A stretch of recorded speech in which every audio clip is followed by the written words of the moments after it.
साबुन अर्थात सोप्स उच्च वसा अम्लों जैसे स्टेरिक, पामेटिक, ओलिक अम्ल आदि तथा सोडियम या पोटेशियम के लवणों को साबुन कहा जाता है। संतृप्त वसा अम्ल तथा सोडियम के लवणों को कठोर साबुन अर्थात हार्ड सोप कहा जाता है, जबकि असंतृप्त वसा अम्ल और पोटेशियम के लवण सामान्यतः मृदु साबुन या सॉफ्ट सोप कहलाते हैं। साबुन बनाने के लिए तेल अथवा वसा का क्षारीय जल अपघटन करवाया जाता है। तेल तथा वसा लंबी श्रृंखला युक्त कार्बोक्सिलिक अम्ल जैसे ओलिक, स्टेरिक, पाल्मिटिक आदि वे ग्लिसरॉल के ट्राई एस्टर होते हैं और इस प्रोसेस को साबुनीकरण अर्थात सपोनिफिकेशन कहते हैं। भारत में इसके लिए नारियल, मूंगफली, तिल अथवा महुआ के तेल का उपयोग किया जाता है।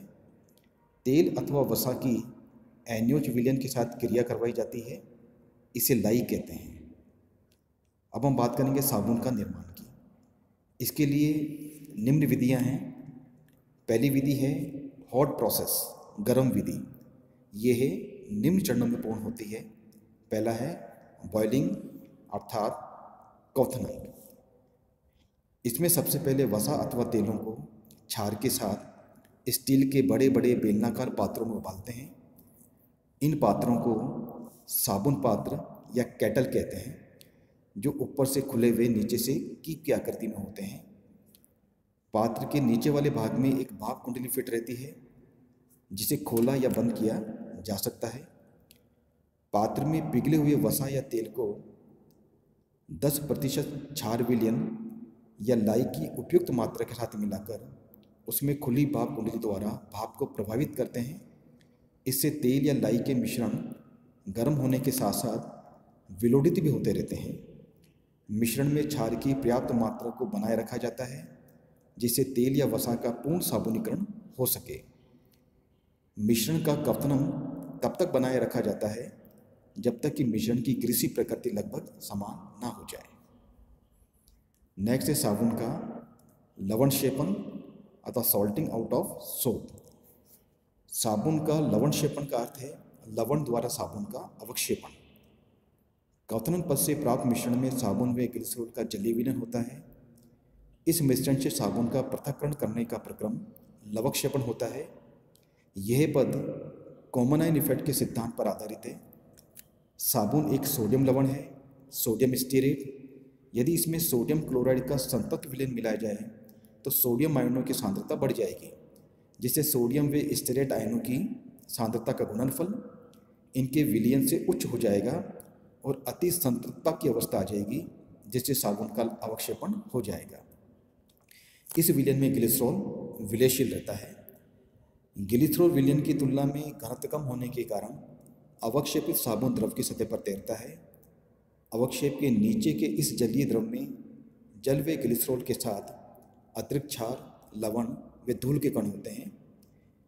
इस द्रव से ग्लिसरॉल की पुनः प्राप्ति के लिए इसे नीचे से पंप द्वारा ग्लिसरॉल पुनः प्रति टावर में भेज दिया जाता है।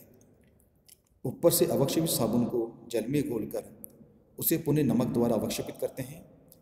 इस प्रक्रम को 2 से 3 बार दोहराकर साबुन की समस्त अशुद्धियों को दूर कर दिया जाता है और इस प्रकार से प्राप्त शुद्ध साबुनों को पुनः लाई के साथ उबाला जाता है, जिससे साबुनीकरण का प्रक्रम पूर्ण होता है।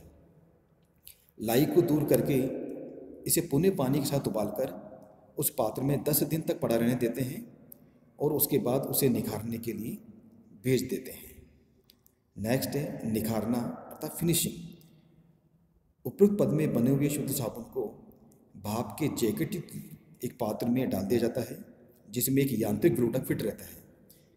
यहाँ साबुन में ग्लिसरीन, रंग, खुशबू, कीटाणुनाशी आदि डालकर भली भांति विलोडित किया जाता है।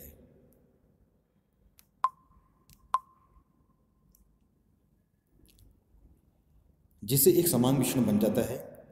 इस समान मिश्रण को ऊपर से खुले साँचों में ढालकर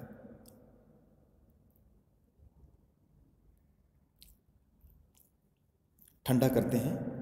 ठंडा होकर जमे हुए साबुन को कटर द्वारा विभिन्न आकारों व आकृतियों में डालकर अपनी अपनी कंपनी के लेवल लगा दिए जाते हैं। नेक्स्ट है ठंडी विधि अर्थात कोल्ड प्रोसेस। मुलायम नारियल के तेल अथवा पोटेशियम साबुन को गर्म विधि के द्वारा बनाना संभव नहीं होता, क्योंकि इनकी जल में अत्यधिक विलेयता के कारण इनका लवक्षेपण नहीं हो पाता। अतः इन साबुनों के निर्माण में ठंडी विधि का उपयोग किया जाता है।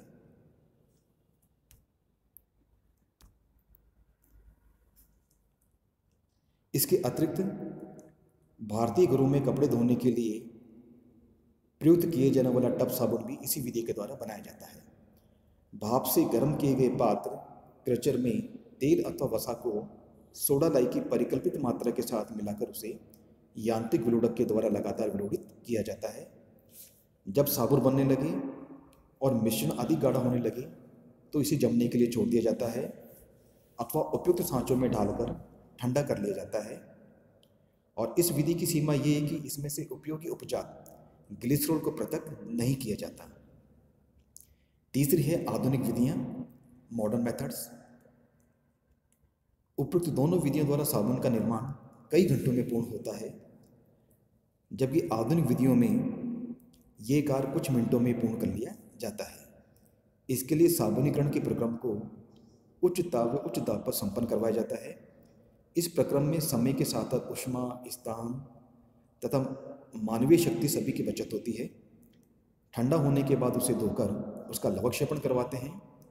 इसे छानकर पिघले हुए साबुन को एक निर्वात कक्ष, जैसा कि चित्र में दिखाया गया है, में डालकर आंशिक रूप से सुखाते हैं। इस साबुन को कक्ष की दीवारों से खुरचकर 2 दंतेली चक्कियों में से गुजारते हैं। पहली चक्की में रंग, सुगंध आदि मिलाई जाती है और ये पूरी तरह से पिसकर समान मिश्रण बन जाता है। दूसरी चक्की से ये समान छड़ के रूप में बाहर निकलता है, जिसे कटर द्वारा उपयुक्त आकार व आकृति में काटते जाते हैं। दूसरी आधुनिक विधि में वसा या तेल के साबुनीकरण के स्थान पर वसा अम्लों का उदासीनीकरण करवाते हैं। पहले वसा या तेलों के उत्प्रेरकी जल अपठन द्वारा वसा अम्लों को प्राप्त किया जाता है, फिर क्षार द्वारा इन वसा अम्लों का उदासीनीकरण करवाया जाता है। वसा या तेल के जल अपठन में प्रयुक्त उत्प्रेरक की प्रकृति के अनुसार निम्न 2 विधियों का उपयोग किया जाता है। पहली है इटनर विधि। इस विधि में चूने या जिंक क्लोराइड उत्प्रेरक की उपस्थिति में उच्च दाब पर जल द्वारा वसा या तेल का जल अपठन करवाते हैं, जैसा चित्र में दिखाया गया है। जल अपघटक में गर्म जल व तेल या वसा को डालते हैं। उत्प्रेरक की उपस्थिति में जल अपठन पूर्ण होता है और वसा अम्ल ऊपर सतह की ओर आते जाते हैं, जबकि ग्लिसरॉल नीचे जल के साथ बंधे में एकत्रित होता रहता है। वसा अम्लों को पृथक करके पंप द्वारा उदासीनीकरण कक्ष में भेजा जाता है। यहाँ उदासीनीकरण क्षार के साथ साथ अथवा सस्ते सोडियम कार्बोनेट के साथ संपन्न करवाते हैं और बने हुए साबुन को उपयुक्त विधि के द्वारा उपयुक्त रंग व गंध डालकर उपयुक्त आकार व आकृति में काट लिया जाता है। दूसरी विधि है टिपिकल विधि। इस विधि में उत्प्रेरक के रूप में तनु सल्फ्यूरिक अम्ल एवं एरोमेटिक सल्फोनिक अम्ल का उपयोग किया जाता है। शेष सारी प्रक्रिया उपयुक्त विधि की भांति संपन्न होती है। अब हम बात करेंगे साबुन की कुछ विशेष किस्मों की। पहला है फ्लोटिंग साबुन अर्थात तैरने वाला साबुन। इसे बनाने के लिए उसमें बहुत सारी वायु प्रवाहित करते हैं जब वे क्रीम अवस्था में होता है। नेक्स्ट है ट्रांसपेरेंट सोप अर्थात पारदर्शी साबुन। इसे बनाने के लिए इसे अल्कोहल में घोलकर विलाय को वाष्पीकृत कर देते हैं। इसमें कुछ मात्रा में ग्लिसरीन होता है। नेक्स्ट है मेडिसिनल सोप, औषधि युक्त साबुन। कुछ साबुनों में कार्बोलिक अम्ल, नीम जैसे औषधि पदार्थ मिले हुए रहते हैं। नेक्स्ट है सेविंग सोप अर्थात सेविंग साबुन। ये गोंद व ग्लिसरीन युक्त पोटेशियम स्टेरेट होते हैं।